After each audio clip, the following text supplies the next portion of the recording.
Q1057 Albany's Rock Station. I'm Steve King, and I am joined by David Ragsdale. He is the violin player for Kansas. And Kansas coming to the Palace for October 26th. They are playing Point of No Return, which is an amazing album. Plus, they do some greatest hits stuff. They do some deep tracks and an acoustic set as well. So we're excited to see them. David, hi, how are you? Hey, Steve. How you doing? I'm all right. How are you? Hey, well, I am excited about you guys coming to town. A couple of friends of mine saw you guys about a week ago and said you were amazing on stage with the Point of No Return tour. It's a really good show. If I say so myself, it's a really good show. It's tough. It's tough keeping all that stuff in your. There's a lot of notes. There's a lot of notes that we play, and it's hard keeping them all where they're supposed to be, but it's a lot of fun. That is one thing about the band Kansas, just in general. I mean, their music is complex. It's not like three chords and a singer. It's a complex arrangement for just about every song. What's that like for you being the violin player? There's a lot of notes. Yeah. There's a little bit of pressure. I mean, it's not only is it difficult music, it's a long show. It's like 2.5 hours Wow. of some really complicated stuff, and we don't have charts on stage, so it's it's either access that memory or don't. Or look like a fool on stage. Yeah, dancing with the devil, Exactly. Now, you were part of Kansas for a while in the early 90s, and then you left the band, and then you came back to the band. What brought you back to Kansas? Another stage of life, another opportunity. Mm-hmm. And it was, it was fun to come back, and fun, it's fun still. Yeah. How did you get involved with the band in the first place in the early 90s? How did that come about? Okay, this is kind of an unbelievable story. I've told it several times. Okay, good. I can't wait. If you were to base it around a movie, no one would believe it. Kansas put out the album Power in the 86 or something like that. Yeah, it was about 86, I was out in L.A. hanging out with a friend of mine, and I was unaware of it. I was playing with Louise Mandrell at the time. I was doing the country thing, and I was unaware that Kansas had even released a new album.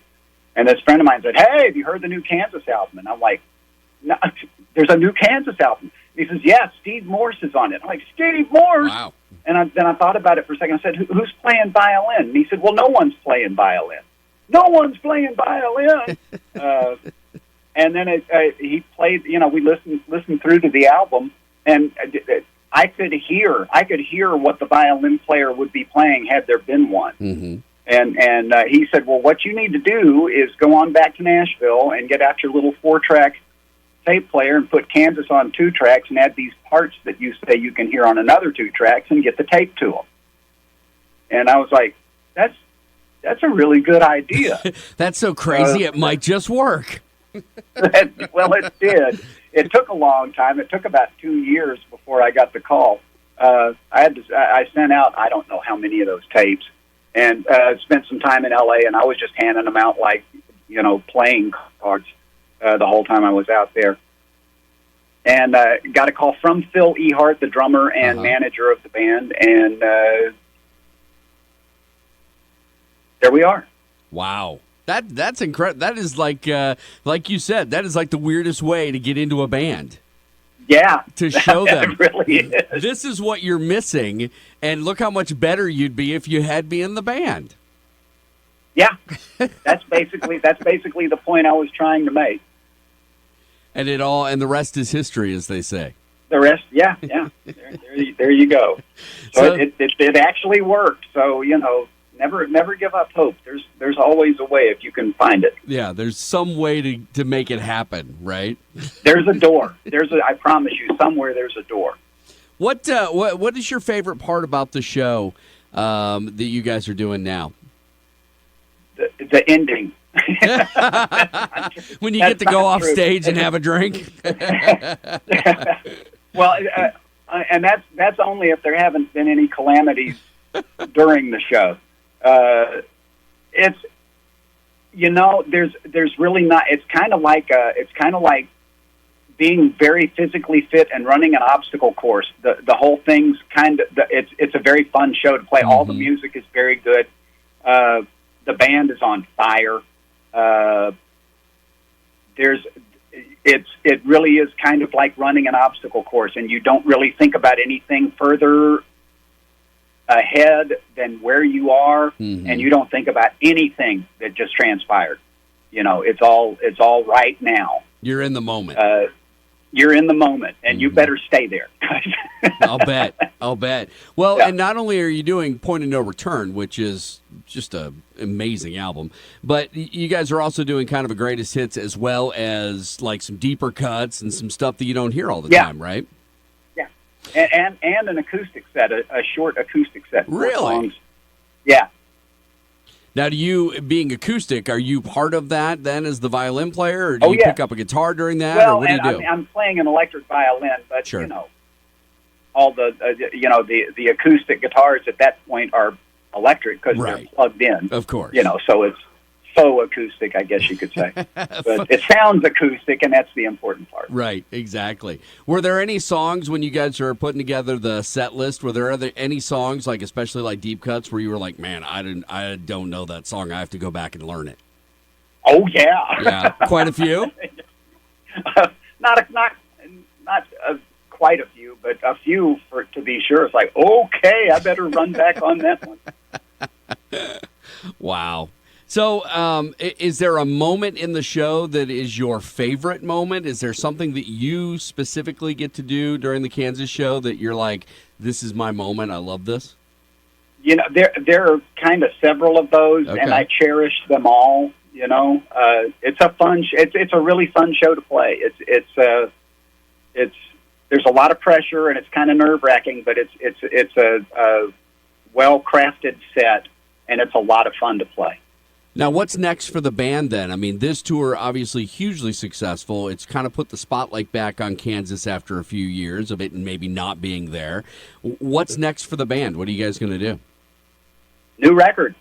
That's what I heard a rumor that it was kind of swirling around there that you guys were going to go back in the studio.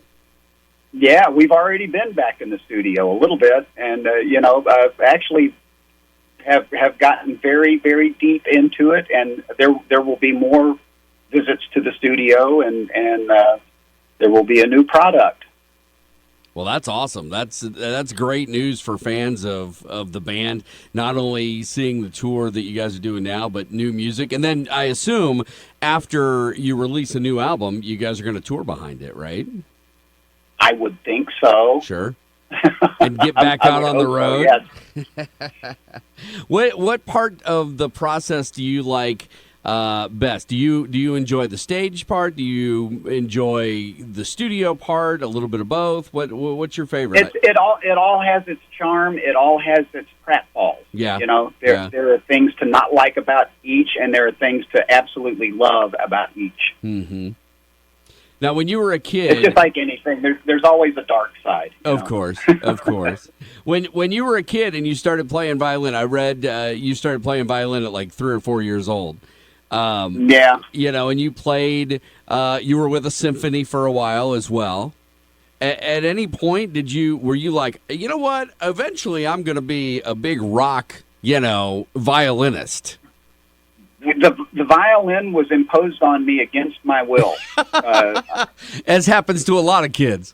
Yeah, I didn't have any. I didn't have any interest.